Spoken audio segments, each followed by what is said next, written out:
I need to assemble a team, but I can't reboot DedSec alone. Let me break into London CTOS and see who's available.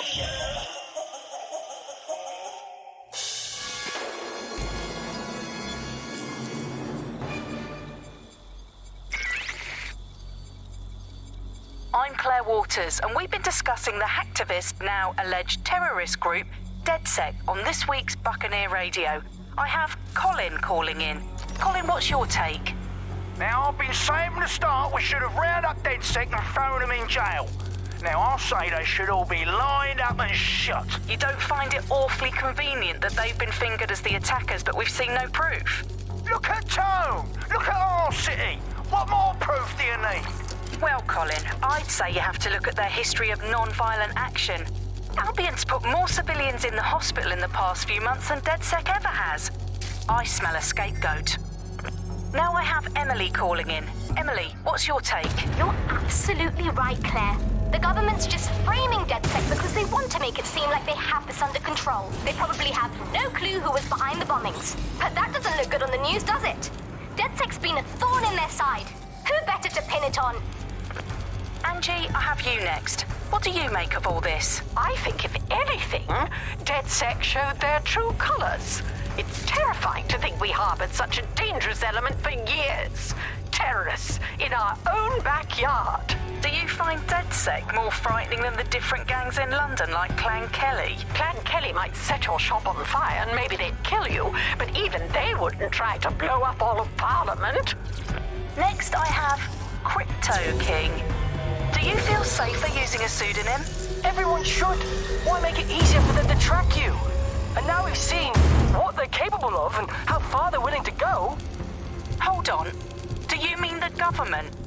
Are you suggesting the government was responsible for the bombings? Oh, trust me, Claire. They didn't do it alone. They're all in on it. The government, Albion, Sirs, Bloom, Sky Bloody Larson, and all the way up to Downing Street. They want to keep us scared, harness us with mind control, suck every last ounce of usefulness out of us, and even in death they'll sell off our bodies. And what do you suggest we do, Crypto King? Go underground. Deep enough, no electric signal can get you. It's the only way. Well, thank you to all of our callers today, and thank you for tuning in and scouting for the truth along with me.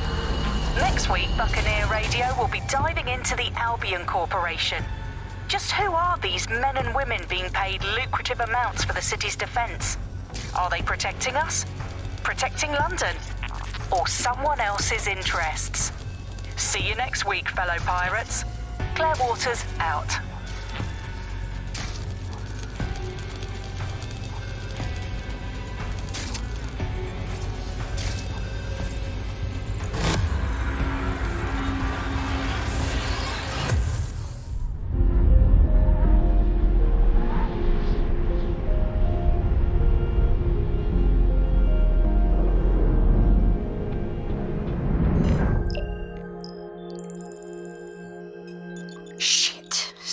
Is worse than I thought.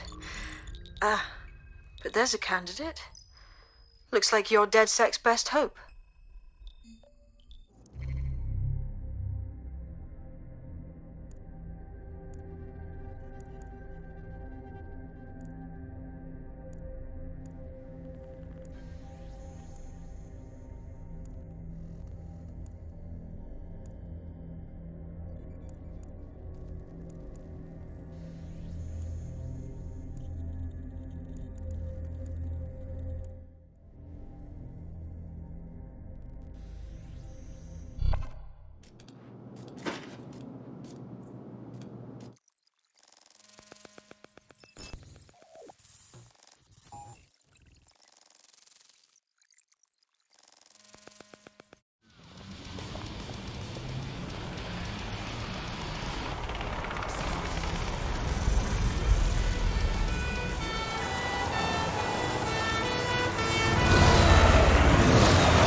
Glad to see you're alive.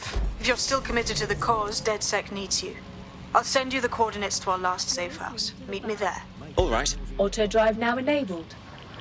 You're listening to The Bug, the Resistance comedy show brought to you by the Buccaneer Network. I'm Andy, joining me, as always, Alice. I'm excited to be here. Apparently, the Resistance is not going well. Again?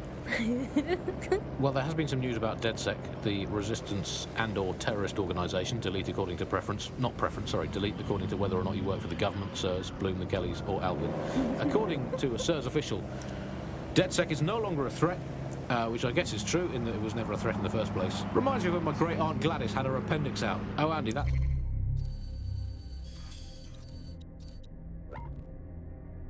Surgeon's a real threat, waggling that knife at me, trying to knock me out. Well, they called a scalpel and an anaesthetic, Gladys. Anyway, if SIRS officials say DedSec is dead and buried, I guess we have to assume that DedSec has never been stronger. But I do worry, Alice.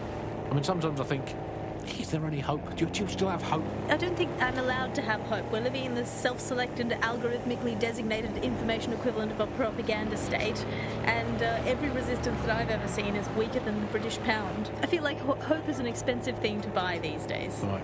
I mean, is it all totally pointless? What I mean, it can feel pointless, but then again, I've spent almost all of my life doing pointless things, like watching sport, thinking about watching sport, learning French and hoping for a better future. All completely pointless. But yeah, I've done them, so we might as well carry on. Is there a light at the end of the tunnel? Yes, I think there is. Unfortunately, what is that light? Is it an oncoming train? Well, no, it couldn't be. Obviously, that train would be late or cancelled. Is the light at the end of the tunnel a burning effigy of the concept of hope? Quite possibly. Is it the soul of Sky Larson imploding into its own vacuum? May well be that. Is it the ego of Nigel Cass that is now so big that it's sucked all the light in the universe into itself? I think that is most likely. Is that, but we'll never give up, Bug fans. This resistance will never die. And one day, we will again be free. Free from these technological chains, free to choose our own futures, free to live our own lives, free to waste our time watching people bake cakes and dance badly again. Those were the days. Over and out. Before we go, time for a quick bug off. I'm going to nominate this week Sky Larson here at the Bug. We are all in favour of strong, powerful women. And in many ways, Sky is the ultimate feminist icon, proving that women can do just as abominably awful things to this planet as men. I mean, overall, Alice, I think we're still ahead as men, but you lot are catching up. Fair play to you. You are listening to The Bug. In this week's Truth News, according to an official poll tonight, Please, exercise caution and report all suspicious activity to Albion.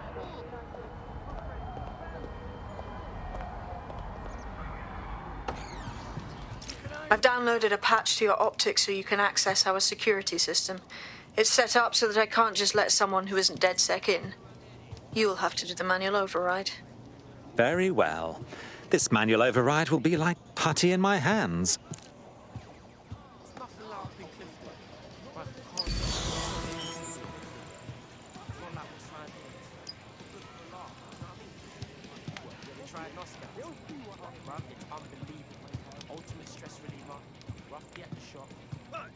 Say you're sorry. You better stop this. You better back away. Not interested. I'm not looking for mates, mate.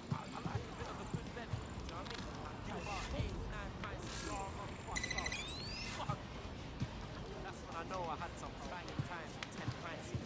But these are the stories I hear the next day. I think we can all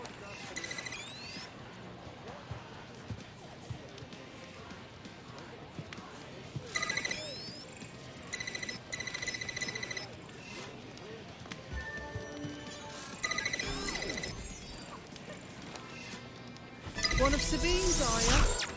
I'll see you downstairs later then. Ah, here we go. Down the rabbit hole.